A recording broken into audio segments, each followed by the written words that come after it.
Welcome to Roll Credits, where movie lovers get the trivia they didn't know they needed.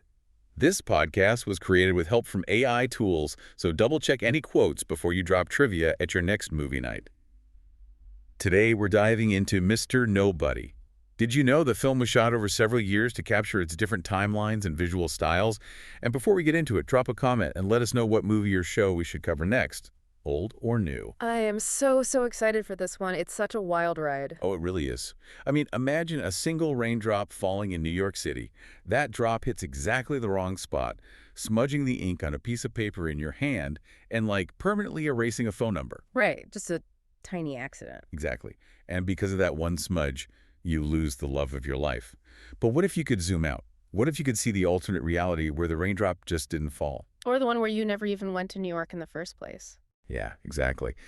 So our mission for this deep dive is to unpack how this cinematic puzzle about a 118-year-old man looking back on infinite alternate realities manages to weave actual astrophysics, mind-bending filmmaking magic, and deeply human emotional stakes into one cohesive experience for you, the listener. And, it is a massive, highly ambitious undertaking of a film to really grasp what director Jaco Van Dormel accomplished here. We first have to sort of set the stage. Right, establish the rules of this universe. Exactly. So the year is 2092. Humanity has effectively conquered death. Through continuous cell renewal, society has achieved this state of, quasi-immortality. And they achieve this using, of all things, stem cell pigs, right?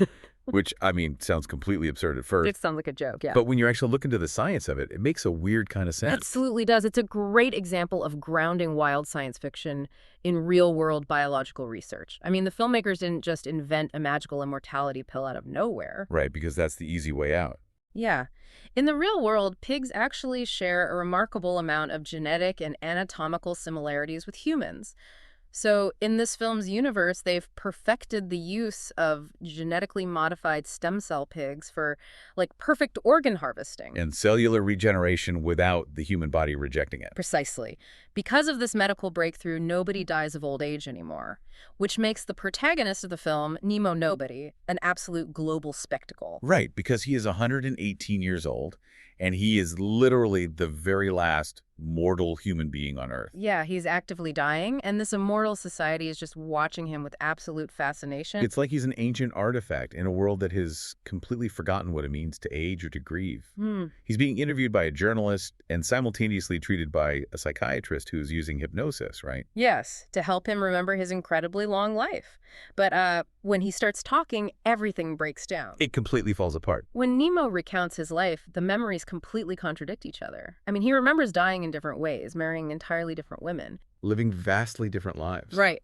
And as we peel back the layers of this fractured reality, we realize that the core of this entire multiverse stems from one single, impossible choice he had to make when he was just 9 years old. Oh, this scene.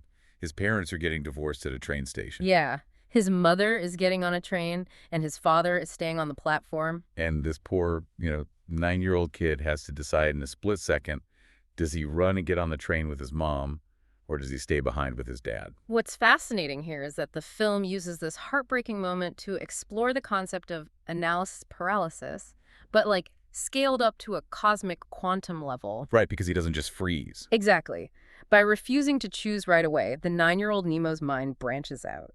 He begins to imagine every possible consequence of both choices, effectively creating a multiverse of timelines right there in his head. Wow. And the film puts forward this incredibly optimistic yet complex philosophical stance: there are no bad choices.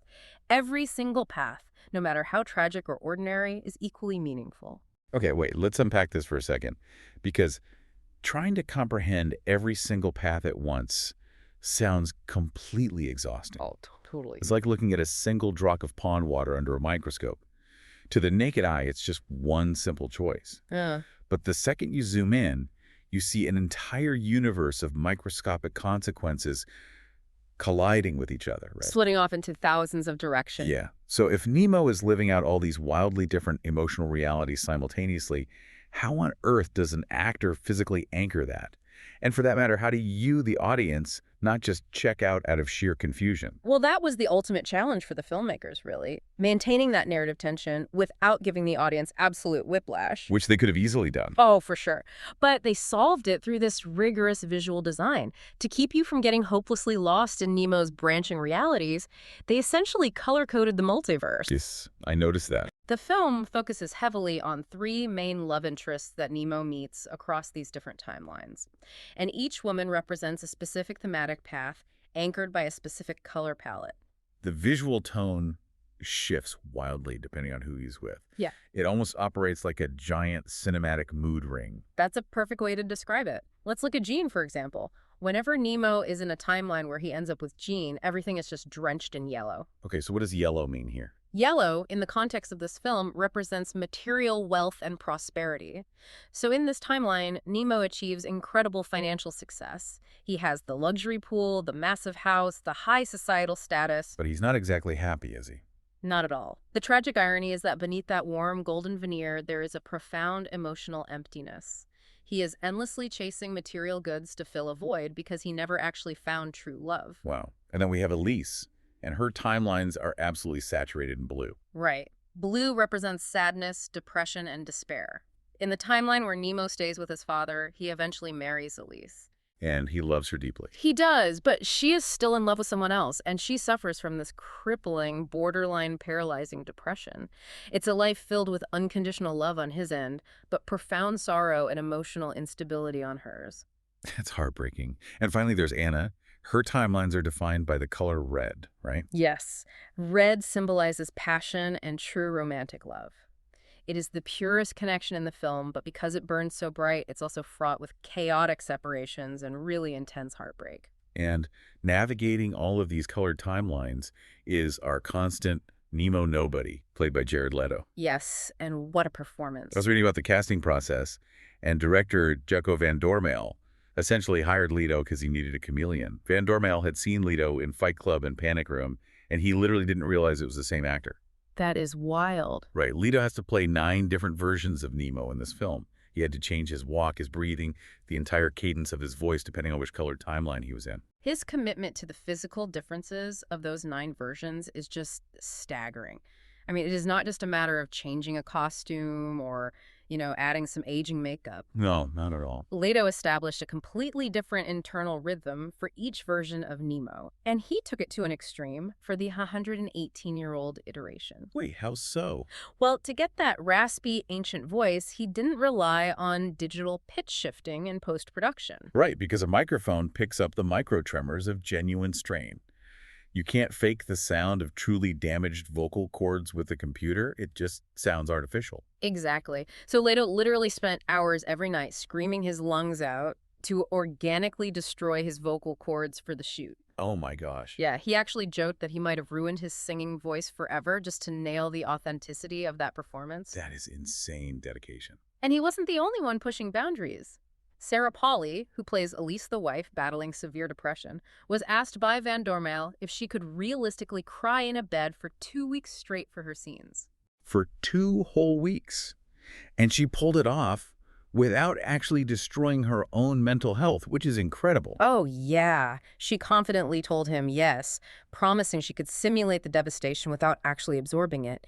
She would snap into this weeping, utterly broken character in 10 seconds flat for a take. Wow. And the moment the director called cut, she'd be laughing and joking with the camera crew.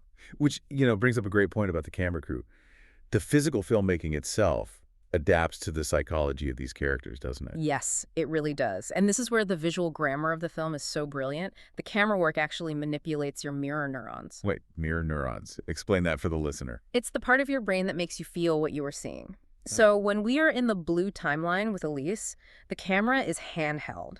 It's unstable, shaky, and anxious. Right, it feels erratic. Exactly. It physically induces a slight feeling of motion sickness and anxiety in you, the viewer, perfectly matching Elise's turbulent mental state. But then it changes. Yeah, later, in a timeline where Nemo is a widower, the camera becomes distant, mounted on a tripod, completely static. It reflects his profound isolation. That is so smart. Yeah. But here's where it gets really interesting. These carefully designed alternate lives aren't just an exploration of romance and psychology. They are deeply rooted in hardcore Oh, physics. absolutely. Van Dormel spent years researching actual quantum mechanics and chaos theory. In one timeline, Adult Nemo is the host of an educational TV show, and he is explaining these massive scientific concepts directly to the camera. It's a brilliant narrative device to avoid clunky exposition, honestly. Instead of characters randomly talking about physics over coffee, it's literally Nemo's job in one reality. Right, it feels natural. He discusses string theory, explicitly mentioning the concept of 9 spatial dimensions and 1 temporal dimension. Let's break that down for a second because string theory can sound incredibly intimidating. It really can. At its most basic, explain like I'm 5 level, string theory suggests that the universe operates with many more dimensions than the 3 we can see and move through, plus the 1 dimension of time. Okay, got it. The math requires extra hidden spatial dimensions to function. The film takes this complex physics concept and makes it literal. Nemo's 9 possible lives mathematically map onto these 9 theoretical spatial dimensions. That is mind-blowing. And he also talks about the Big Crunch, right? Yes.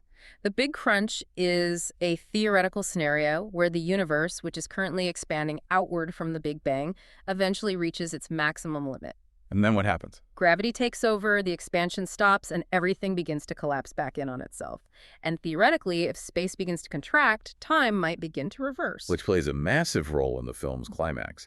But I have to say, my favorite scientific concept they tackle is entropy, the measure of disorder in a system. Oh, the puree example. Yes. Nemo uses this vivid analogy of mixing puree and tomato paste together. Once you mix them, you can never unmix them. But to take it a step further, it's like dropping a ceramic coffee mug on a tile floor. Right, it shatters everywhere. Exactly. The energy of the impact shatters the mug into 100 pieces. Now, the laws of physics technically state there is a mathematical probability that those pieces could spontaneously leap off the floor and reassemble perfectly in your hand. But the odds are practically 0. Right. The odds are so astronomically low that it will never, ever happen in the entire lifespan of the universe. The order is permanently lost. Time and the choices we make only move in one direction. You can't unshatter the mug. Precisely. We are trapped moving forward through time, dealing with the consequences of our actions. And that ties directly into a psychological concept the film explores called the pigeon's faith. Oh, yes. Famously studied by psychologist B.F. Skinner. This is such a fascinating look at human behavior. It really is. Skinner put a hungry pigeon in a cage and rigged a mechanism to deliver food at completely random intervals, say every 20 seconds, regardless of what the pigeon was doing. Yep. But the pigeon's brain couldn't handle the randomness. It tried to figure out why the food was appearing.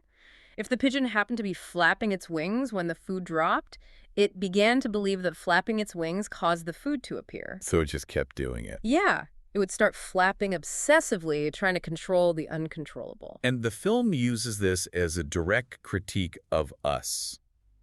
We are the pigeons. We're so terrified of the randomness of the universe that we invent fake rules to make ourselves feel safe. Just superstitions, basically. Exactly. That's why you might wear a lucky shirt when your favorite sports team plays. Deep down, you know your laundry choices don't affect a football game 1,000 miles away, but you do it anyway because it gives you the illusion of control. Right.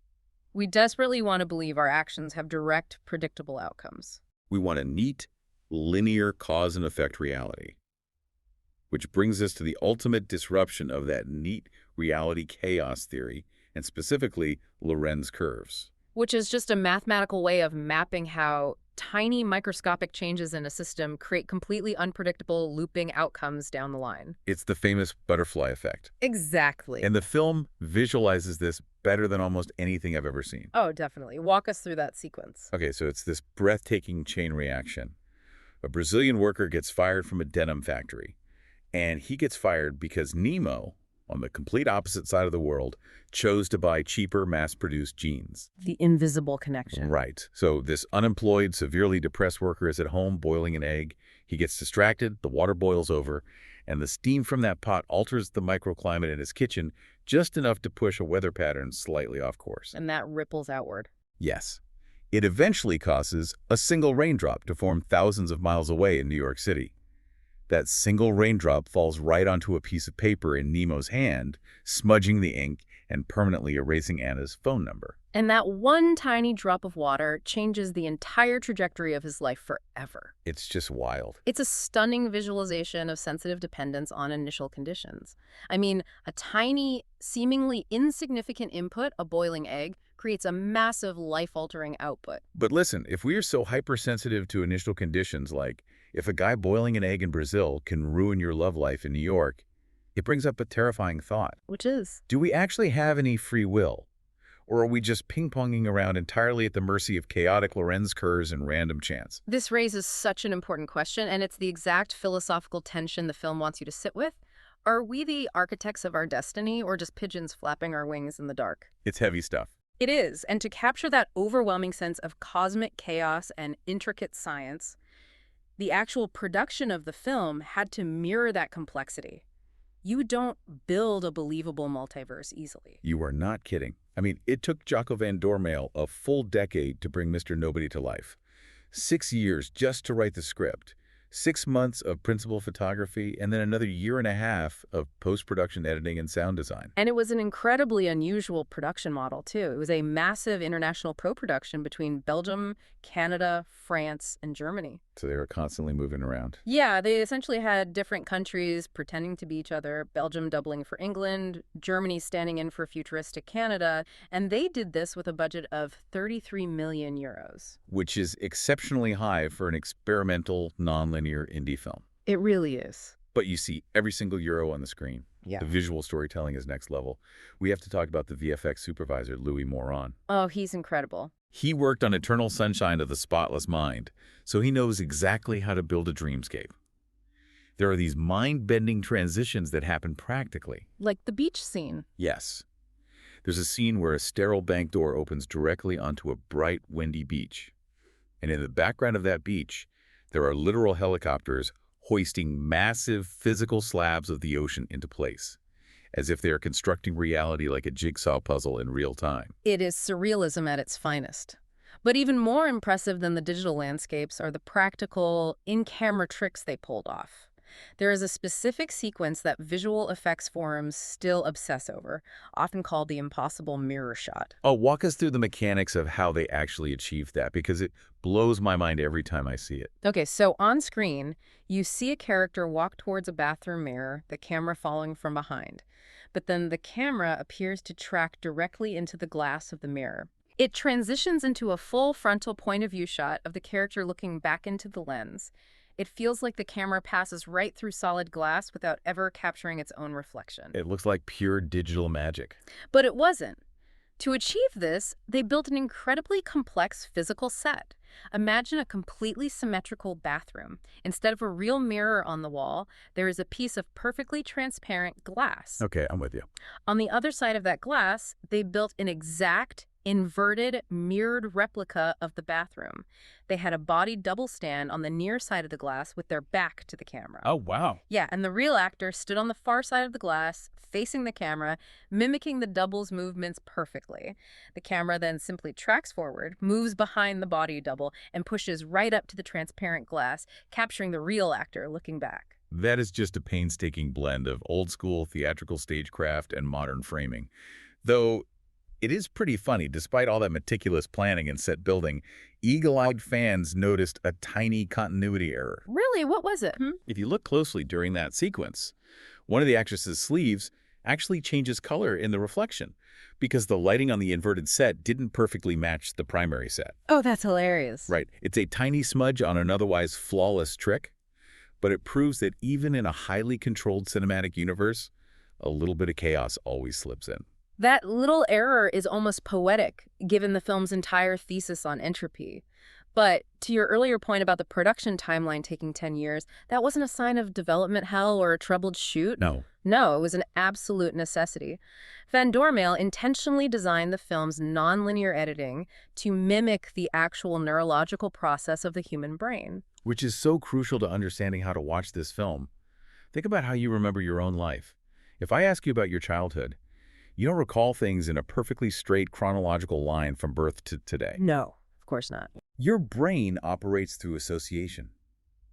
The smell of rain hitting hot pavement triggers a memory of a childhood summer, which reminds you of an old friend, which triggers a thought about a past relationship, which suddenly makes you anxious about a presentation you have to give tomorrow. Exactly. Our brains assemble fragmented pieces of time, space, and memory into a single, cohesive experience of reality.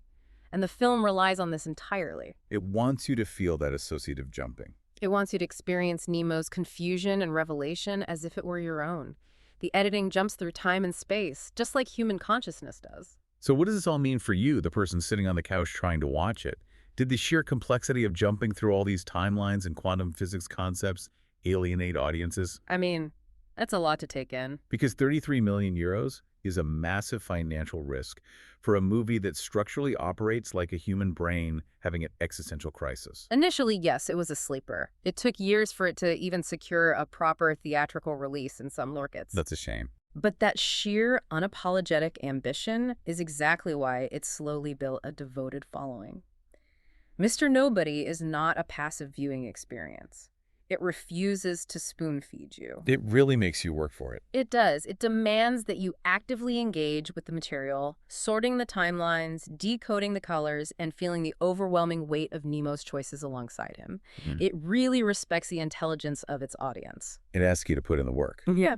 But the emotional payoff is absolutely worth it. Yeah. Which brings us to the core of what this deep dive has really been about. Yeah, bringing it all together. We've talked about stem cell pigs, grounding sci-fi lore, actors destroying their vocal cords for authenticity, chaotic pigeons reflecting our own superstitions, and impossible physical sets. But at the heart of Mr. Nobody is a profound philosophy about how we live our lives right now, today. It really makes you evaluate everything. It does. And before we wrap up, I want to leave you with a final, lingering thought inspired by Nemo's journey. Think about your own life. We live in a culture that is completely obsessed with optimization. We agonize over making the right decision, choosing the right college, the right career path, the perfect partner. We are paralyzed by the terror of making a mistake and ruining our timeline. But what if Nemo is right?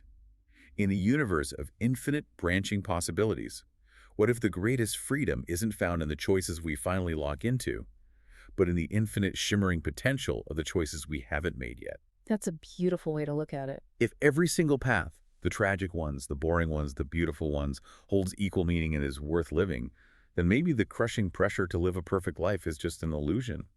Maybe the beauty of being human is simply in the choosing itself. I couldn't agree more. And that wraps our deep dive into Mr. Nobody. If you enjoyed exploring the infinite possibilities of this story, follow Roll Credits and share it with your fellow sci-fi fans. And don't forget to drop a comment with what movie or show we should cover next, old or new. We'll be back soon with more trivia, more movie magic, and maybe a few more alternate realities. Stay curious.